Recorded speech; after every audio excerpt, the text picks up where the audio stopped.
Hi everybody. Hello, I'm Ryan. I'm Bethany. And we are Ryan and Bethany Board Game Reviews. And today we will be previewing Lucky Luau, and this is put out by Card Lords. Ooh. Don't forget to hit that subscribe button so you can see our videos as they come out, and more oohing from Ryan. Yeah, this is Lucky Luau. What you're doing in this game is you are drafting these cards one at a time, trying to string them onto your necklace. You're making like a Hawaiian lei, and you're trying to get all the best flowers all combined together, paired up next to each other, in order to score the most points. Let me show you what it looks like on the table. Alright, so in Lucky Luau, we are basically going to make a lei, one of the necklaces. Alright, so we're going to start with 3 starting cards. We have a fish hook, which we're ultimately going to try to get to the middle of our necklace, kind of like a little decoration pendant thing. There's going to be a spacer, which is something we can use to leave a space for another flower that's going to be in our lei later on. We have a knife, which we can use to cut things out of our necklace. So everyone gets one of those to start the game with, along with a reference chart here that shows all the probabilities of the different flowers in the game, as well as a scoring example there to kind of show you how things work as well, which I will show you that now. There are a bunch of different flowers in the cards in this game, and we'll get to that in a minute, but basically, all of the scoring cards at the very end of the game, you're going to choose 3 of them, and they're all going to have different parameters. Like one might say, I'll give points to anyone who doesn't use red flowers. But these guys, they're going to give points to anyone who makes all flowers and leaves scores, or like no cards to miss. This one over here says, we'll give points to people who don't use their spacers. So that card, if we still have that at the end of the game, they're going to pay out some points for us as well. So you're going to take 3 of those cards, pick them, and those are going to be your end game scoring conditions. Alright, so we're going to make a messy pile with some cards here.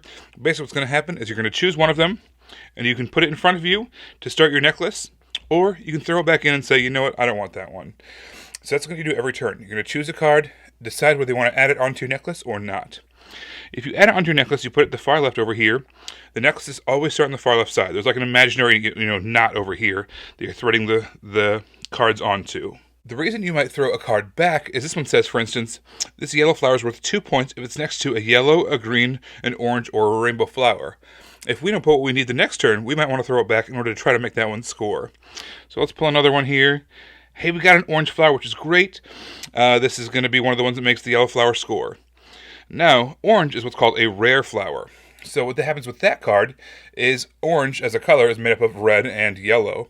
So this one says if it's next to either or I guess in this case pink or yellow, it's going to be worth only 2 points. But if it's next to a pink and a yellow, it's going to be worth 5 points. So right now we're halfway there. We've got half those points. We're guaranteed to get at least 2 points from this card. Let's draw another one. Hey, guess what? We got our pink.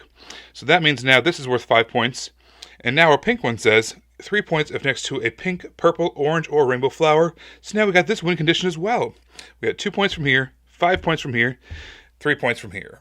Let's say we hadn't pulled that pink one, we weren't that lucky. What we could have done is we could have used our spacers, put the spacers in there, and we would have drawn, let's say, I don't know, a tea leaf. And we could put that back. So you know what, we're going to hold out, we're going to try to get that pink flower so that way we make an orange flower worth more points. So that is how the spacer is used. Now the tea leaves, what they're good for is you want to try to pair those up with more tea leaves. It's worth 1 point if next to a tea leaf or a mega leaf.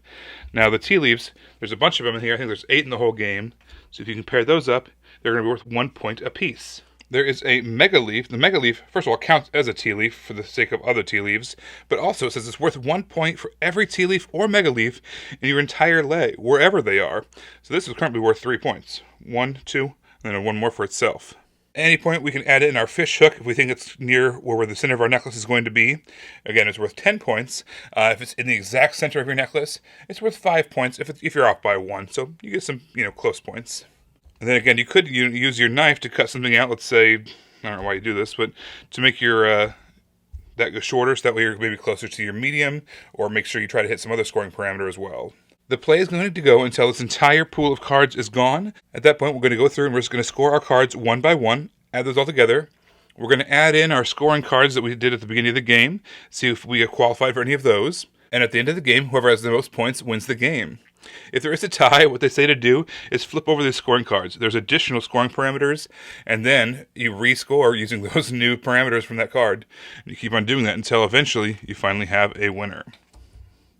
One last thing I want to show you, we have got these Kukua nuts, which I'm probably pronouncing that wrong, they do not have to be adjacent to anything. They're worth 2, 4, 8, or 16 points, based whether or not you have 1, 2, 3, or 4 of those in your lay. Pretty much everything else besides the Mega Leaf needs to be adjacent to something to score, but those 2 cards, they can be anywhere in the lay. And because it is a necklace, your first card will eventually sync up with whatever your last card is. So if those scoring parameters match up, you would get those points as well. The card art of this and the theme was really nice and just really pretty. I felt like this is a game that if my grandma was still here with us, I'd be able to get her to play this game. The theme and the mechanics don't really mechanisms doesn't really come through, but I just think that the theme in general with the card art would get people who necessarily aren't huge gamers to play it. And I mean, that was really cool. I wish I could play this game with her.